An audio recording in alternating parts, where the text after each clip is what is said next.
Hello, good morning ને જય શ્રી કૃષ્ણ બધાને. તો અત્યારે વાગી ગયા છે 9 ને વા છે ને રવિવાર છે ને અત્યારે અમે આવી ગયા છે ને આપણે કબરવ મોગલધામ કચ્છમાં. મેશવાબેનની છે ને ભાઈ માનતા હતી ને તો એ માનતા લઈને આવ્યા છીએ.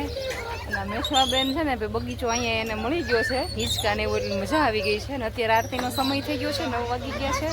આરતીમાં જવાનું છે પણ આ બેન છે ને કાંઈ જો આવતા નથી. જોઉં છો ને આવું કંઈક છે. તો સારું ચલો મળીએ આગળ હું આપણે કરીને એક બતાવશું તમને અહીંનું બધું.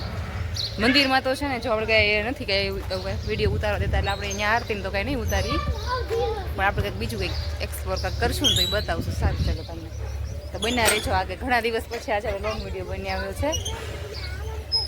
આજે છે ને રવિવાર છે ને થોડીક ભીડ પણ છે એટલે આ નજારો છે ને ભાઈ જોઈને મજા આવી ગઈ. ને આમે આપણે ધાર્મિક સ્થળે આવીએ ને તો મન છે ને આપણું શાંત થઈ જાય. આમ ઘરે આપણે જીવનમાં ગમે એટલી ઉથલ પાથલ હાલતી હોય પણ ધાર્મિક સ્થળે આવીએ ને તો મન છે ને એકદમ પ્રફુલ્લિત થઈ ગયું. અને આરતીની છે ને ફૂલ તૈયારી થઈ ગઈ છે. બધા છે ને મંદિરમાં બધા ગોઠવાઈ ગયા છે તો અમારે છે ને બહાર બેસવાનું છે કેમ કે મેશવાબેન છે ને આરતીથી બીવે છે એટલે બધા બહાર બે ક્યાં જો એને મેન એવું છે ને રમકડાને ખરીદી કરવા જશે એ નીકળી ગયા છે બજારમાં. તો સારું અત્યારે પ્રસાદી બધું લેવાઈ ગયું છે. ઘરે લઈ જવાની બોલે તો મંદિરે આપણે અંદર ચડાવી થેલી બધું લાવેલું છે. આવે છે ને બજારમાં છે ને આ લોકો ખરીદી કરીને મેશમાં બેને છે ને રમકડા હારે જ મતલબ છે એ છે ને જો રિહાઈનું ગયું છે. ચશ્મા છે પપ્પાના છે એના ચશ્મા છે ને જો પર્સમાં મુકાવડાવ્યા ને એને પપ્પાના પહેર્યા એને એવું સારું ચલો મળીએ. અહીંયા છે ને સરસ મજાની મસ્ત મજાની છે બજાર.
પછી તો કચ્છનો સુંદર સરસ મજાનો છે ને નજારો જોતા જોતા નીકળી પડ્યા હતા.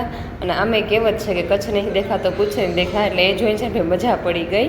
અને છે ને આજે નાનકડો એવો છે ને વ્લોગ બનાવ્યો છે કે મેં ગઈકાલનો છે ને થાક હતો વહેલા બહુ ઉતરાતા 3 વાગે ભચાવ એટલે બીજું કાંઈ છે ને શૂટ નથી કરી શક્યા. અને હારેક નાનું બાળક હોય એટલે આ બધું છે ને બધું શક્ય ન બને એટલે બસ આજનો છે ને વિડીયો આપણે અહીંયા જ એન્ડ કરીએ છીએ. જો વિડીયો ગમ્યો હોય તો લાઈક અને સબસ્ક્રાઈબ. મળી આવતીકાલે એક નવા